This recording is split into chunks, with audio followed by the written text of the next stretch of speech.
नमस्कार मेरे प्यारे दोस्तों। आज आपका एक बार फिर से बहुत बहुत स्वागत है। तो दोस्तों, आज हमने जैसा कि बताया था आपको कि मैथ में औनमन और उन्नयन कोड चढ़ेगा। उन्नयन और औनमन कोड क्या होते हैं दोस्तों, इस क्लास को देखने के बाद आप उसको समझिए कि आपके माइंड से हट ही जाएगा कि औनमन और उन्नयन कोड से कोई भी सवाल आपका छूटने वाला है। मैं गारंटी के साथ कह सकता हूं कि आप मेरे साथ इस औनमन उन्नयन कोड को पढ़िए, आपका 100% कोई भी सवाल छूटने की गारंटी मैं दे देता। आपका एक भी सवाल इससे छूटेगा नहीं। तो दोस्तों, अवनमन उन्नयन होता क्या है, इसके बारे में हम लोग सोचते हैं। ये देखिए, कोई बड़ा चैप्टर नहीं है दोस्तों, एकदम नॉर्मल है। लेकिन सिर्फ आप बस थोड़ा सा ध्यान दीजिए कि इसमें कुछ जो शब्द होते हैं, उस शब्दों का हम लोग मतलब नहीं समझ पाते, जिससे हमारा अवनमन और उन्नयन कोण का सवालें छूट जाती है। तो दोस्तों, आप सिर्फ हमारे इस वीडियो को देखिए, इससे आपको दिखेगा अवनमन और उन्नयन कोण से जितना भी डाउट्स होगा सब आपका क्लियर होगा। ध्यान दीजिएगा, angle of elevation and angle of depression, ये जो होता है एंगल ऑफ इलिवेशन उन्नयन कोण, एंगल ऑफ डिप्रेशन जो होता है अवनमन कोण को कहा जाता है। समझ में आया दोस्तों? जो ये सवाल है अवनमन और उन्नयन, इसके बाद इसके खत्म होने के बाद हम एक पूरा मतलब जो आपका त्रिकोणमिति से मेन सवाल है उसको उन्नयन अवनमन से पूरा टॉपिक लेके एक सवाल बता देंगे, बाकी इसका खत्म। तो आप लोग अगर हाई स्कूल हो, इंटर हो या तैयारी करते हो, सबके लिए बहुत महत्वपूर्ण चैप्टर है। अब ध्यान दीजिएगा, हम बात करते हैं उन्नयन की कोण की। किसकी भैया? उन्नयन कोण क्या होता है उसकी बात करते हैं।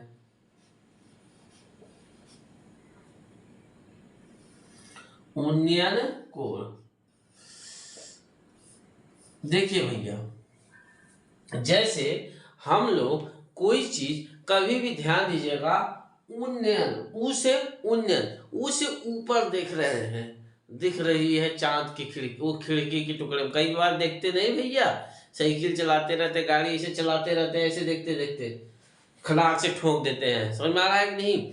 तो जब आप नीचे हो और खिड़की में देख रहे हैं, खिड़की वाली को देख रहे हैं, तो वो क्या होगा? आपका उन्नयन कोण होगा। इसे इसे गाड़ी चला रहे हैं, हाँ यार देखते रहे, ठाक से ठोक दिए। आप ठोकिए वो चैप्टर नहीं है। मतलब जब आप गाड़ी चला रहे होंगे तो जैसे आप यहाँ से ऊपर एकदम आपका जो एंगल बनेगा, जैसे आप देखिए, आप यहाँ रोड पे जा रहे हैं, ठीक है, अब यहाँ पे मान लीजिए खड़ी खिड़की में ये, ठीक है, ये अब यहां से जब आप देखिएगा भैया, यहां से ऐसा आपकी नजर जाएगी डायरेक्ट कोण, तो इसी को कहा जाता है, जो कोण बनाएगा उसी को कहा जाता है उन्नयन कोण। क्या कहा जाएगा भैया? उन्नयन कोण। समझ में आया भैया? उन्नयन कोण समझ में आया? तो इसी चीज को कहा जाएगा उन्नयन। जब नीचे से आप ऊपर किसी को देख रहे हैं तो जो एंगल बनेगा उसी को कहा जाता है उन्नयन कोण। समझ में आया भैया? उन्नयन कोण कितने लोगों को समझ में आया? अब देखिए, ये तो हो गई आपको देसी भाषा में समझाने की। अब आते हैं मैथ की भाषा में। समझ में? देखिए, इसके कुछ ही शब्द हैं, अगर आप उसको अच्छे से समझ लीजिएगा ना, तो आपका ये चैप्टर ही खत्म हो जाएगा। मान लीजिए चित्र ए बी में एक मीनार है। मान लीजिए हमने एक मीनार खींच दिया। क्या है भैया? मीनार मतलब समझते हैं कि नहीं भैया? मीनार मतलब एक खंभा, जिसको हम लोग खंभा, बिजली का खंभा है, उसी सबको मीनार कहा जाता है। समझ में आया भैया? तो मान लीजिए ए बी एक मीनार हो गया आपका, ठीक है। यहां लिख देते हैं ए बी क्या है भैया? एक मीनार है। बस आराम से समझिएगा, कोई दिक्कत नहीं। ए बी क्या है भैया? एक मीनार है। इतना सबको समझ में आया? ए बी क्या है? मीनार, जिसकी आधार क्षैतिज रेखा AC है। अब क्षैतिज रेखा की जब बात किया जाए, जिसकी आधार, देखिए, आधार रेखा या क्षैतिज रेखा, अगर आधार रेखा या क्षैतिज रेखा की बात किया जाए, ये सब एक ही होते हैं। तो जिसकी आधार या क्षैतिज रेखा AC है, क्या है भैया, AC, इसका AC यहां लिख दिए। समझ में आया? जब भी आधार रेखा की बात किया जाए तो नीचे से, क्षैतिज भी बात किया जाए तो नीचे वाली जो रेखा होती है समांतर रेखा, उसी को कहा जाता है। ऊर्ध्वाधर रेखा इसको कहा जाता है। समझ में आ भैया? तो जब भी आधार रेखा की बात किया जाए या क्षैतिज रेखा की बात किया जाएगा तो नीचे वाली जो रेखा रहेगी उसी को आधार या क्षैतिज रेखा कहा जाएगा। समझ में आया भैया? जब आधार रेखा से बिंदु C से मीनार की चोटी को देखा जाए, अब ध्यान दीजिएगा दोस्तों, अब आप यहाँ पे हैं, कहाँ भैया, आप यहाँ खड़े हैं, ठीक है। अब यहाँ आपको किसी को निहारना है, वो भी आपको देख रही है, लेकिन उसके देखने से क्या होगा, जब तक वो हमको नहीं उस निगाहों से देखे ना, तो हमको देखना है उसकी आंखों में। आंखें आंखें दो चार गुना, तभी तो होगा आंखें आंखें दो चार, जब आपकी आंखें और उसकी आंखें मिलेगी। समझ में? तो हमको देखना है उसको, किसको, बी को। अब हमको मीनार की चोटी, देखिए मीनार कभी भी किसी चीज की चोटी की बात किया जाएगा तो समझिए कि ऊपर, टॉप पॉइंट। अरे भैया चोटी समझते हैं ना, चोटी नीचे थोड़ी होता है। अरे किसी की चोटी भी यहाँ रहती है ना, तो चोटी का मतलब होता है टॉप पॉइंट। समझ आया? जब भी अगर चोटी का बात किया जाएगा तो ऊपर की बात किया जाएगा। समझ में आया भैया? तो मीनार की चोटी को देखा जाए, अगर यहां से, ध्यान दीजिएगा, अगर यहां से मीनार की चोटी देखा जाए, समझ, यहां से मीनार की चोटी देखा जाए, ठीक है, यही यहां से अगर हम मीनार की चोटी देखा जाए, इसी को कहा जाता है मीनार की चोटी। लिख देते हैं भैया, मीनार की चोटी। समझ में भैया?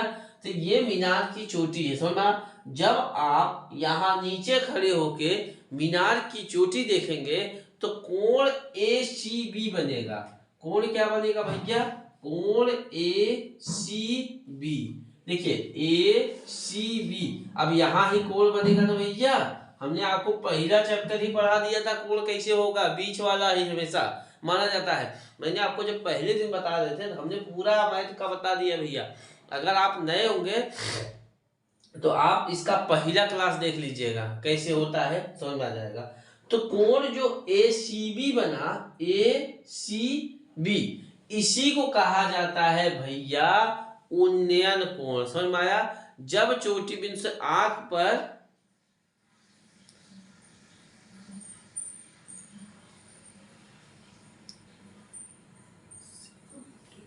समझ में आया भैया? तो ये क्या होता है, तो यहां से समझ रहे हैं, तो इसी को कहा जाएगा आपका क्या भैया, उन्नयन कोण। क्या कहा जाएगा? उन्नयन कोण। समझ में आया भैया? कितने लोगों को समझ में आया बताइए? जब भी कोई चीज अगर नीचे से ऊपर देखी जाए, इस स्थिति में कोण बनेगा, तो उसी को हम लोग क्या कहेंगे भैया, उन्नयन कोण। समझ में आया? समझ में आया कि नहीं?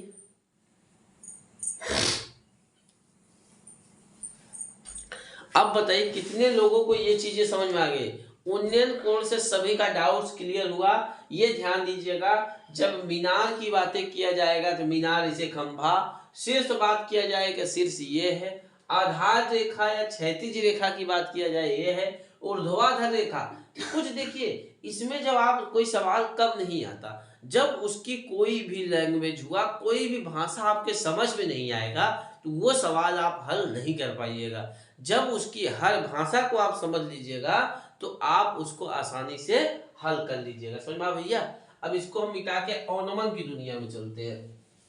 देखिए अगर औनमन आप देखिएगा, औनमन भी वही है भैया, बस कुछ भी, बस उन्नयन समझ लिए ना, जैसे जानते ना, एक चीज समझ लिए तो दूसरा तो आसानी है। देखिए औनमन कोण, एंगल ऑफ डिप्रेशन।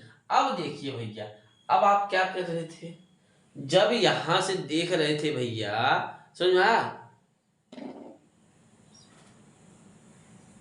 अब देखिए भैया, अब इधर ध्यान दीजिएगा। अब भैया जब यहां से देख रहे थे, ऊपरा कौन बना रहा था? सर माँ भैया यहां से देख रहे थे तो ऊपरा कौन बना रहा था? अच्छा ये बताइए, जब ऊपरा से हम देखेंगे, नीचवा मान लीजिए आप छत पे रहे, कहाँ रहे भैया?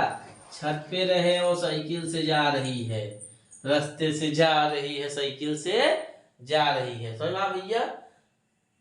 अब देखिएगा, जब भैया हम जब जा रहे थे तब वो छत पे थी, तो ऐसा संयोग भी बन सकता है ना कि हम ऊपरा रहे और वो नीचे साइकिल से जा रही है। तब क्या करेंगे भैया? तब यहाँ बनेगा आपका थीटा कोण। सुना भैया, जब आप नीचे थे, जब उसको खिड़की में निहार रहे थे, निहार समझते हैं कि नहीं? अरे निहारना मतलब किसी की ज्यादा से ज्यादा आंखों से देखना, आप लोग ज्यादा समझेंगे, हमको नहीं पता। अब देखिए, जब हम नीचे से ऊपर देख रहे थे तो ये क्या हुआ? उन्नयन हुआ। अगर हम ऊपर हो और वो नीचे से जा रही हो तो यहाँ आपका कुछ कोण बनेगा कि नहीं बनेगा? बनेगा। आप ऊपरा खड़े हैं, जैसे यहाँ खड़े थे, यहाँ से ऐसे देख रहे थे, टिक टिक टिक टिक आ रही यार, और अब यहाँ पे आप खड़े हो और वो साइकिल से जा रही हो, तो आपका कुछ कोण बनेगा? बनेगा कि नहीं? उसी को कहा जाता है भैया अवनमन कोण। अब यहाँ क्या कोण बनेगा? C B D. C B मान लीजिए, इसको हम डी मान लेते हैं, तो जो सी बी डी बना,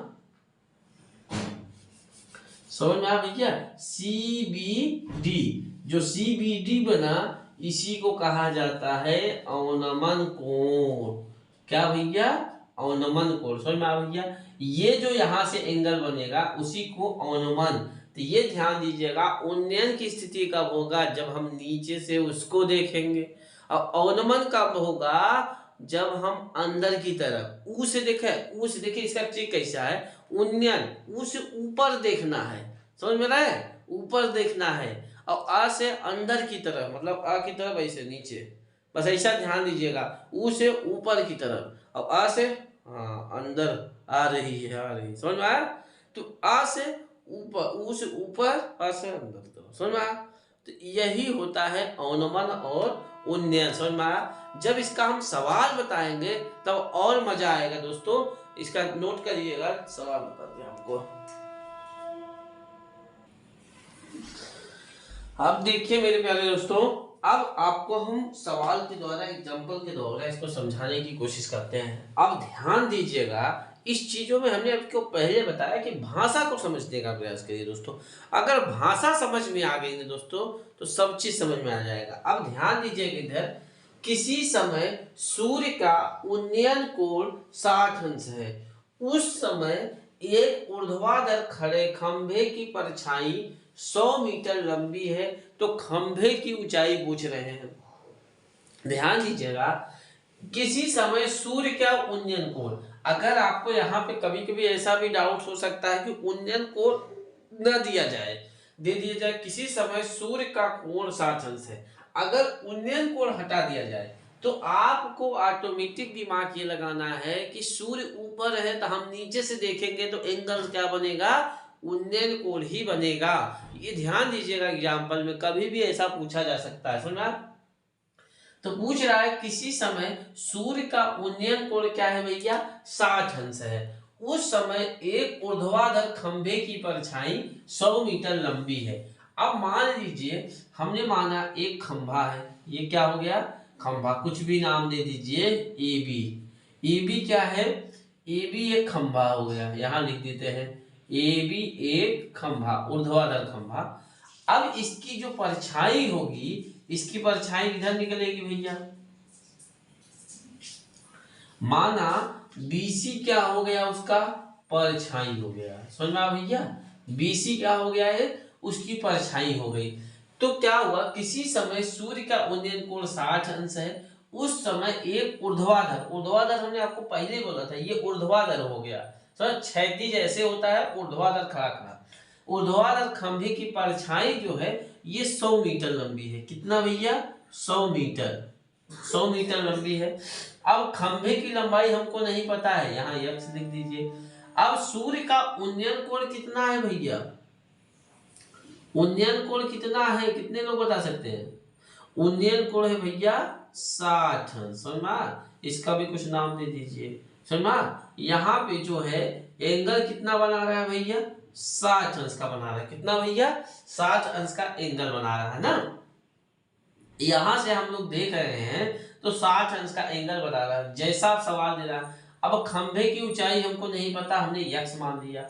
अब ध्यान दीजिएगा, इस सवाल को लगाने के लिए हमने आपको ये कहीं ना कहीं आपको दिख रहा होगा लंब, ये आधार दिख रहा होगा, ठीक है। जब भी इसमें हम हल करेंगे tan या काट, देखिए लंब बटा आधार हो रहा है कि नहीं, लंब बटा आधार, ये किसका सूत्र होता है, कितने लोग बता सकते हैं, tan थीटा। अब आप बोलिएगा सर जी हम tan थीटा ही क्यों लगाएं, देखिए हमको लंब और आधार के ही जाना है, कर्ण की तरफ जाना होगा तो sin थीटा लगाएंगे।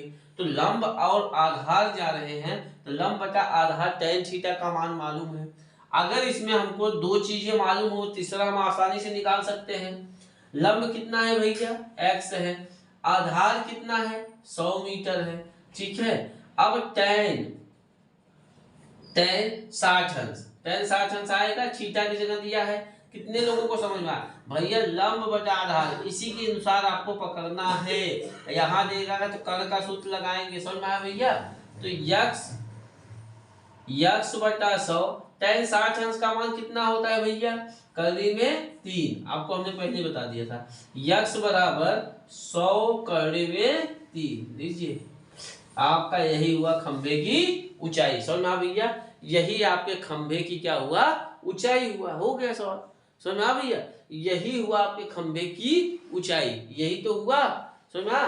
तो ये समझ में आया, एक बार फिर से समझिए, यहाँ कर रहे किसी समय सूर्य का उन्नयन कोण 60 अंश है, उस समय एक ऊर्ध्वाधर खंभे की परछाई 100 मीटर लंबी है। तो एक सूर्य का उन्नयन कोण 60 अंश, मतलब ये समझिए पक्का है कि हमको नीचे से ऊपर देखना है। एक खंभा हो गया, ऊर्ध्वाधर हो गई, इसकी लंबाई नहीं मालूम है, यक्स लिख दिए। अब इस खंभे की परछाई इधर ही आएगी, यहाँ 100 मीटर लंबी है, सी, नाम कुछ भी दे दीजिए, रमेश सुरेश। अब यहाँ पे ध्यान दीजिएगा दोस्तों, मैंने बोला लंब बटा आधार, हमको लंब आधार मालूम है, वो tan थीटा का सूत्र होता है। लंब यक्स हो गया, आधार 100 हो गया, tan थीटा tan 60 अंश का मान रख दिए, ये x बटा 100 बराबर 100, x बराबर उधर पर 56 कर दिए, समझ में आ गया। इसको नोट करिए, तब नीचे वाला सवाल बताते हैं, इसको नोट करिए, वीडियो को रोक लीजिए तब नोट कर लीजिए, ठीक है। समझ में आ भैया, ये सवाल कितने लोगों को समझ में आया भैया, आप लोग ऐसे बस देखते रहिए, इससे एक भी सवाल आपका छूटेगा नहीं, मैं गारंटी लेता हूं दोस्तों, एक भी सवाल आपका हम छोड़ने नहीं देंगे, इसको समझ में आ भैया, एक भी सवाल नहीं छोड़ने देंगे, और बहुत चैप्टर सरल है। अब ध्यान दीजिएगा, एक मीनार की ऊंचाई 100 कड़ी में 3 मीटर है, मीनार के पाद मतलब देखिए ध्यान दीजिएगा, ये मीनार होता है, मान लीजिए ये मीनार हुआ, इसको बोला जाता है भैया शीर्ष, अब इसको क्या बोला जाता है भैया, पाद, समझ में आया नहीं। तो ये मीनार के पाद से 100 कड़ी, एक मीनार की ऊंचाई 100 कड़ी में 3 मीटर है, इसकी ऊंचाई कर दे भैया, 100 कड़ी में 3 मीटर है। मीनार के पाद से 100 मीटर की दूरी पर, मीनार का पाद हो गया, इससे कितना मीटर की दूरी पर, 100 मीटर की दूरी पर, 100 मीटर की दूरी पर स्थित बिंदु दे दीजिए, इसको भी ए दे दीजिए, इसको बी दे दीजिए, इसको सी, 100 मीटर की दूरी पर स्थित बिंदु से इसके चोटी का उन्नयन कोण क्या होगा। चोटी हम बताए, गाना भी नहीं निकला है ना चोटी, तो चोटी क्या होता है, हमेशा ऊपर होता है, तो इसका चोटी, शीर्ष या चोटी एक ही होता है भैया, समझा। मीनार की चोटी की बात कर रहे हैं, आप लोग कहाँ जा रहे हैं, मैं मीनार की चोटी की बात कर रहा हूँ।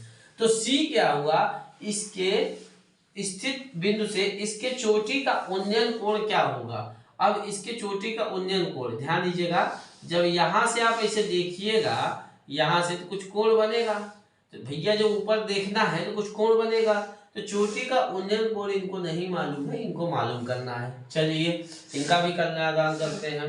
अब ध्यान दीजिएगा, कहीं ना कहीं आपको दिख रहा होगा लंब बटा आधार, लंब बटा आधार, लंब बटा आधार। अब ये किसका होता है भैया, tan थीटा का होता है। देखिए हल करते हैं। अब tan थीटा लंब मालूम है 100 कड़ी में 3 हो गया, आधार मालूम है 100 हो गया, समझा। अब tan थीटा, थीटा नहीं मालूम है, उसी को निकालना है। अब 100 से 100 क्या होगा, कैंसिल हो जाएगा। कड़ी में 3 बराबर tan थीटा ना। अब tan किसका मान होता है कड़ी में 3, tan 60 अंश बराबर tan थीटा, समझ में आ भैया। अब tan से tan कट गया, थीटा बराबर कितना आ गया भैया 60 अंश, समझ में आया। यही तो है आंसर, सुनना। कहा जा रहा है, ध्यान दीजिएगा, एक खंभा है ऊर्ध्वाधर जिसकी ऊंचाई 100 कड़ी में 3 है। मीनार के पाद से 100 मीटर की दूरी स्थित बिंदु पे वहां से थीटा उन्नयन कोण बना रहा है मीनार के सिर से या चोटी से। मैंने कर दिया। अब लंब आधार मालूम है, थीटा बराबर निकालना है, तो हमने निकाल दिया, समझ में आया। इसको नोट करिए दोस्तों। देखिएगा दोस्तों, एक सवाल और देख लीजिए, इसके बाद फिर नेक्स्ट क्लास करेंगे। एक पतंग की डोर 100 मीटर लंबी है, यह 36 तल से 60 अंश का कोण बनाती है, तो भूतल से पतंग की ऊंचाई ज्ञात करना है। अब ध्यान दीजिएगा, एक पतंग की डोर कितनी मीटर लंबी है, 100 मीटर लंबी है, यह एक 36 तल से 60 अंश का कोण बनाता है। मान लीजिए यहाँ पे कोई बिंदु है, ठीक है भैया। अब यहाँ से जब आप पतंग बनाते हैं तो पतंग की स्थिति ऐसा रहती है कि नहीं, ऐसे उड़ता है भैया, ऐसे उड़ता है। तो ये बोल रहे हैं कि इसकी लंबाई कितनी है भैया 100 मीटर। एक पतंग की डोर, पतंग ऐसे नहीं उड़ती है ना भैया, पतंग जिसकी लंबाई 100 मीटर लंबी है, यह 36 तल से 60 अंश का कोण बनाती है। अब ध्यान दीजिएगा, यहाँ 36 तल ये हुआ, ये 36 तल हुआ। अब यहाँ से ये बोल रहे हैं कि ये 60 अंश का कोण बना रही है। कितने अंश का भैया 60 अंश का कोण बना रही है। यह काल्पनिक है, माना जाता है। तो ये बोल रहे हैं, मान लीजिए ए हुआ, बी हुआ, सी। एक पतंग है जिसकी लंबाई 100 मीटर है, 60 अंश का कोण बना रहा है। भूतल से पतंग की ऊंचाई, भूतल मतलब क्या होगा, देखिए भूतल, भू मतलब भूमि, तल मतलब जमीन, तो भूतल हमेशा नीचे होगा। भूतल से इस पतंग की ऊंचाई ज्ञात करना हमको नहीं मालूम है, तो हम यच लिख देते हैं, समझ में आ भैया। अब हमको इसमें ध्यान दीजिएगा, कर्ण मालूम है, लंब मालूम है, थीटा मालूम है। तो आप ये पढ़े होंगे लंब बटा कर्ण। लंब बटा कर्ण किसका सूत्र होता है, कितने लोग बता सकते हैं, साइन थीटा का। लंब बटा कर्ण, लंब बटा कर्ण, लंब कितना है यच है, कर्ण कितना है 100 मीटर है, साइन कितना हो जाएगा, साइन 60 अंश हो जाएगा ना भैया। h बटा 100, साइन 60 अंश का मान कर्ण में 3/2। अब यच निकालना है, h का 100 गुणे कर्ण में 3/2, 2 से करिएगा 50 आ जाएगा। h बराबर 50 कर्ण में 3, समझ भैया। ये हुआ आपका आंसर। तो आज के लिए दोस्तों इतना ही करते हैं। जो नेक्स्ट क्लास रहेगी, इसके जो भी सूत्र सवाल रहेंगे वो बताएंगे, ट्रिग्नोमेट्री का बताएंगे। तो आज के लिए इतना ही। जो आपको समझ में आए उसको नोट करिएगा, जो नहीं आए कमेंट बॉक्स में जरूर लिखिएगा। आज के लिए इतना ही, मिलते हैं नेक्स्ट क्लास में। जय हिंद, जय भारत।